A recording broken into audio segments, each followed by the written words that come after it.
Welcome to the Bigger Room Podcast. I'm your host, Jill Bender. And I'm Melkovian, and today we're going to talk about how to find the best diet for you. Jill, do you diet? No. I don't even like the word diet, to be honest. Diet sucks. Let's start with that. Dieting is for athletes, for people who are getting ready for an event. It's interesting that you say that. I don't see dieting as that. I see diet, that word to me is for people that I know are going to just try something and fail. So, like two totally different different perspectives. Perspectives for sure. Yeah, because I think maybe that's the energy behind the word that needs to probably change in 2025. If we look back over the last decade and just the different diets, the fad diets that come out, that word diet, like you mentioned, people almost expect like it's temporary. It's a temporary situation. That's I think why people fail is because in their mind, oh, I'm on a diet, it's temporary. And you go freaking crazy to an extreme, it's why people fail. So let's start with that. Let's change the word. What would be a good word for it? Well, I feel the word diet aims for perfection. Like you have to be perfect or you're going to fail. And that's already a lot of weight, no pun intended, a lot of weight of the word. So something more sustainable, lifestyle, relationship. We need to come up with a word. My best success that I had dieting over the years was not calling it anything and not telling anybody either. Just silently doing it and letting people figure it out later when they saw results, you know? It's because you did it for you. You weren't seeking validation, and you're mentioning something that I feel also is very important to know. A lot of the times when people do start something, especially a fitness journey, sometimes they can be very loud about it. And then when they aren't, because it's not sustainable and they're trying to be perfect, they then stop sharing or stop moving forward with the journey because you're like, oh my God, everybody's watching. So sometimes it's best to not put yourself out there because you're probably doing it from the place of validation as opposed to doing it for yourself. When you do it for yourself, you don't need to be screaming from the top of your lungs what you're doing to other people. Yeah. And then even when people are like, oh, are you dieting? I like cringe. Like, same. It's not what we're calling it. Like, don't ever say that to me again.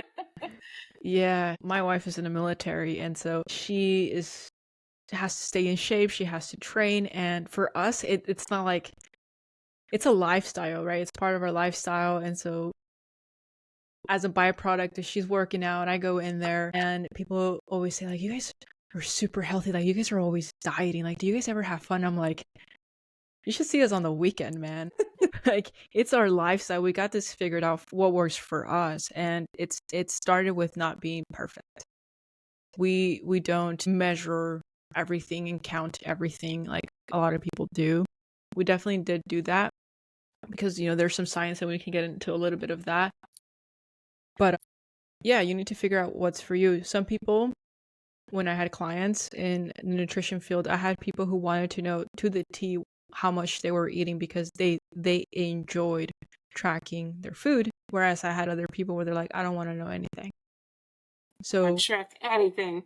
Actually, Weight Watchers made me never want to track anything. Like, it was fun for that first time. It was fun for like 30 pounds, and I did really well with it. And that was the first one where I was like, I'm not talking about this to anybody.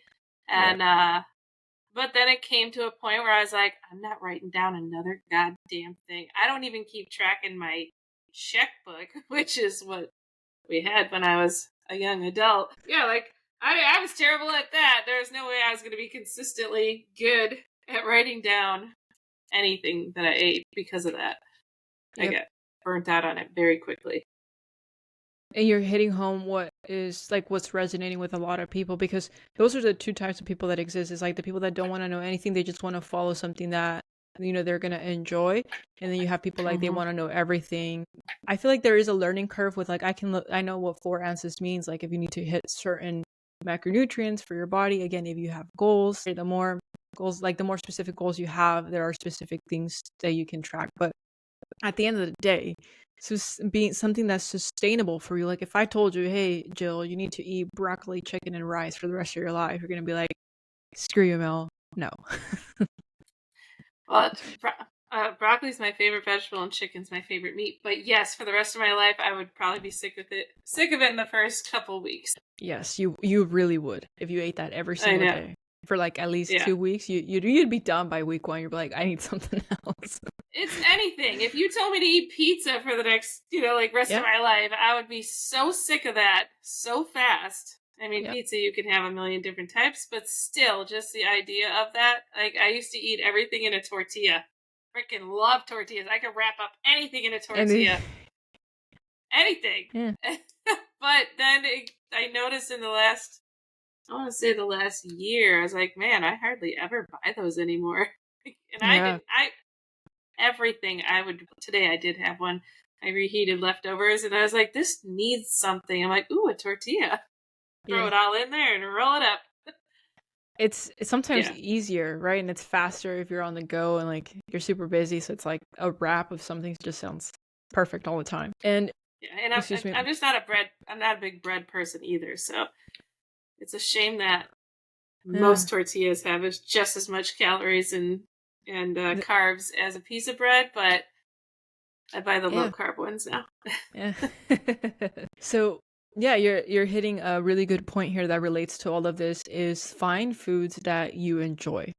Because the moment that if you decide on a type of diet, like a type of style of eating, whether it's keto, whether it's restrictive, paleo, it's regardless of what you pick, regardless if you think it's healthy, right? I say healthy in quotation marks for those watching us on a video, because everything in excess is unhealthy, right? So regardless of what that is, like too much protein can hurt you. Too much vegetables can hurt you because too much fiber, right? So find the foods that you really enjoy. And we have ChatGPT now. Like I can go to ChatGPT and be like, oh man, like I have this, and that. Make me an amazing, tasty, delicious recipe. And it'll give you some ideas. Like sometimes you just need some good sauces. Pinterest is the best. Like I have Pinterest back in my day. Anything. You're like, hey, I have chicken and green peppers in my fridge. Give me something. And then all of a sudden you're like whipping up a gourmet meal. Like, yes, I forgot about this dinner. This is the best. Sometimes it's just that. Like, just enjoy the taste of your meals, because again, you can treat yourself to all the things that you want to treat yourself to in moderation. But what was I gonna say? That's where leads to the next tip here of meal planning. Some people, like for me, I'm gonna sound very snobby when I say this, but I don't like the taste of reheated food. I don't. A lot of people don't like leftovers. Yeah. Like I don't like leftovers. Yeah, and my wife makes fun of me all the time, but again, she eats crappy food because of the military, so she'll eat anything. But that's another thing. I like leftovers. I'm fine with leftovers. So to start tying things together, realize that by going on a diet, you are restricting yourself. So instead, what I would do is go to like Pinterest or even go to ChatGPT and tell ChatGPT the foods that you enjoy, regardless of what it is. And it will help you come up with a meal plan and even a grocery list. And you can even give it a budget, let it know where you live, and it can pull the data. This is the amazing thing of AI. Like when I see like the knowledge that I have and I see the power of AI, I'm like, if people just knew the types of questions to ask to ChatGPT, it would truly replace personal trainers, nutritionists, dietitians. It's never gonna thinking. It's never gonna take away like the reason, like hiring a personal trainer, because somebody's actually watching you, they're keeping you safe. With dietitian, nutritionist, you're checking in if you're tracking, a goal. But to have like the general knowledge, the days of being confused and overwhelmed with a goal of weight loss or gaining strength, those days are gone. There's no need to be in this vicious cycle of yo-yo dieting, right? Going to the extreme and then gaining all the way back, going to the extreme, gaining all the way back. let this be the year where you figure out what's sustainable, because that's what the right diet for you is. It's what is sustainable, what can you do forever, and you do that by eating the foods you enjoy, meal planning, so having grocery lists. This will probably relate to many of our many listeners that we have. I have always been that, as a kid, I hate when somebody tells me what to do. I despise it. If you're going to tell me what to do, I immediately am like tighten it up. I'm hating everything about this. I didn't know this as a kid, but if somebody told me to clean my room, all of a sudden I was happy to go clean it, but now I'm not cleaning it because my dad told me to clean it. And I'm like, I remember yelling back saying, I was gonna clean my room, but now you told me to clean my room, and it didn't make any sense to me. But I know now, like, I just cannot stand when somebody tells me what to do. So a diet to me immediately kicks in that rebellious side of me saying, F you, you're not telling me what to do. And so that's why diets do not work for me, because I immediately want to tell everybody to fuck off. I want to eat what I want. And then it makes me go to the other extreme where I want to eat everything I'm not supposed to because you said I couldn't eat it. Right. You said I was supposed to eat these like healthy things. So I'm sure I'm not alone in that. And You're it not. Sucks. You're not. I've worked with a lot of people that way, so it's always on them. So it's like, okay, what do you want to eat? And there are some things, for example, there's always going to be metabolic, and I don't want to get too scientific, but I could talk about this all day, right? There's some metabolic things, there's caloric intake, things that, for example, a pound of body weight is 3,500 calories. A gram of protein is 4 calories. A gram of fat is 9 calories. A gram of carbs is 4. If you eat carbs, it holds you retain a little bit more water.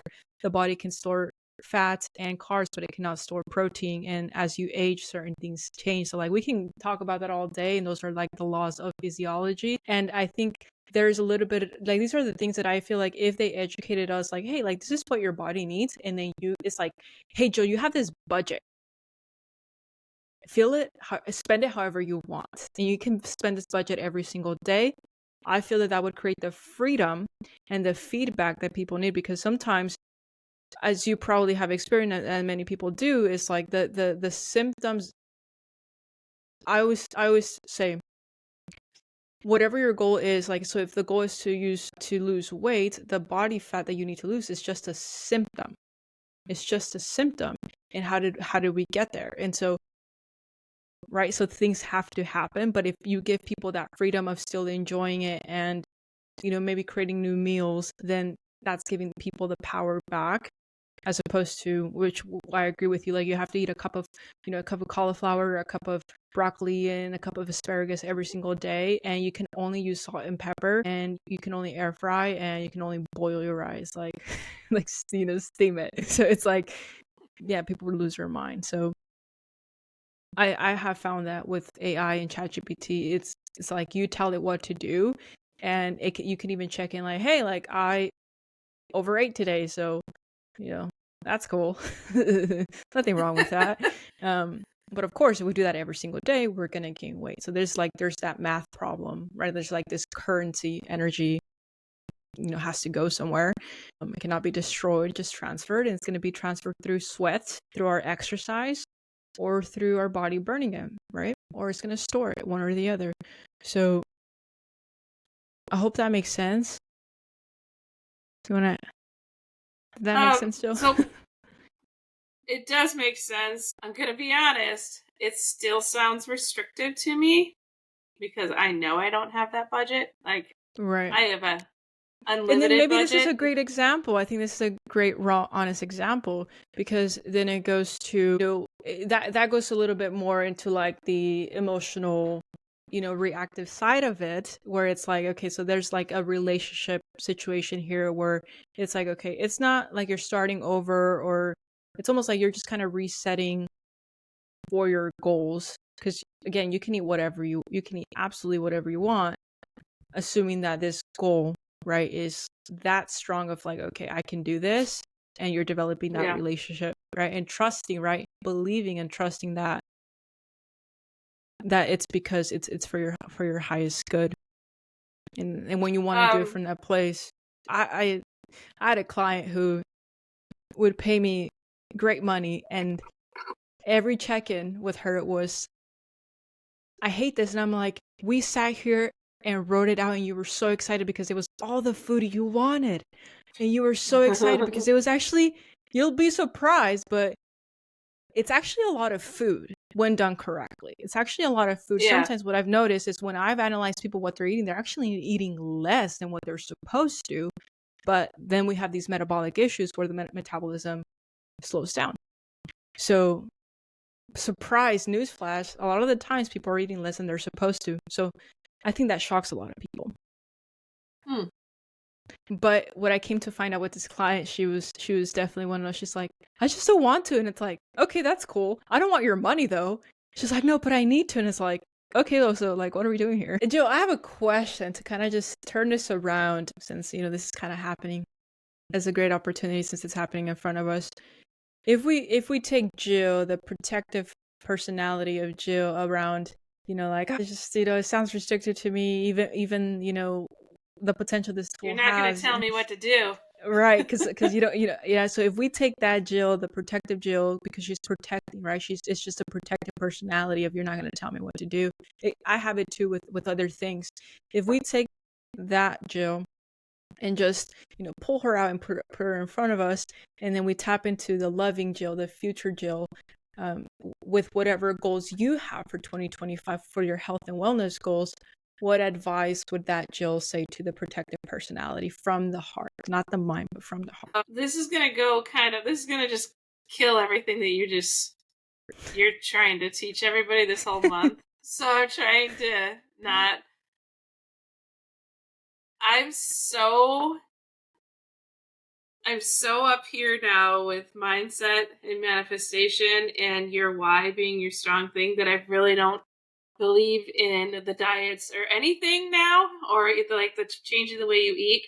I truly feel like it has to come from your why, from your journaling, from your envisioning what you think you look like and seeing yourself as that person. That is how I think people actually will stay successful with. I actually agree with you, and that's like, I'm sure you do. Yeah, that's exactly how I am too. So it's like some sort of energy exchange needs to happen, right? And a lot of people aren't that far into how you are with our mindset. They're just not that far in. So I think like the highlight of this, like, none of this matters. The sustainability is as close as you can get, because if you can be excited because it's the intention, right? You're excited about what you're eating and you truly want this goal and you have that why, like it's gonna work. And then people are just not ready, I don't think, to really understand how powerful they are and how powerful the power of visualization is. 100%. Yeah. That's why I say your episodes are useful. They are. These are going to be useful for the average person. It's hard for me to see any of that anymore. Like, because I only see this one method. But you did highlight something important where it's like, obviously, like, you know, you can't like wish yourself to a desired goal, but you can visualize and understand like what you put out there will happen, right? And things will reveal themselves. Like maybe you'll meet the right person that can help you get to that goal. And you said something very important though that I think that listeners can really, really take home, and that's that it's the why, right? So if the why is not there, the protective personality is going to come in. Because the protective personality doesn't want to, because the protective personality knows what happens, the failure, the yo-yo dieting. So they don't want you to go down that path. It's easier to say, nope, I'm going to turn the other way, not going to do it. And I think if people understand that when the why is strong enough and you believe and see yourself with this desired goal, the next step will reveal itself. And then next thing you know, you'll see an ad or a video, or you'll run into somebody that can help you get there. And it'll finally be the way that it actually works. My biggest tip, and this hopefully goes along with what you're trying to get across for today, is the best methods that have worked for me in the past is changing it up, and changing it up often. Changing up even, you know, like looking on Pinterest. I was obsessed with it for years, especially when it first came out. The Food Network. Oh my God, when I was a nanny and I had an endless budget for shopping and I could make whatever gourmet meal I wanted to concoct that I saw the day before, I could do that. Those things were really fun. And it was always, that family only ate healthy. So it was always like healthy options, changing it up, what you're doing, adding in different things to your day to get more movement in. And as I've said before, and if anybody knows my previous story, when I first was getting started online and social media, and I had a channel where I was dedicated to walking, and I had 37,000 followers for this channel that were following me and wanted to walk with me. And I kid you not, I jumped on that channel the other day and I had a comment from somebody saying hi, and I said, "Oh, you're still around," and she said, "Yep, but I'm still walking because of you." So that's like Aww. 2 years that somebody is still, at least one person is still walking on a daily basis because they got motivation from the right person, and then the consistency of it.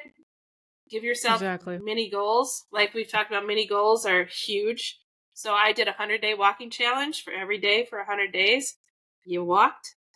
It had to be at least 15 minutes, but you walked for 100 days. And when you can consistently do something for 100 days, your odds are huge that you're going to keep it going.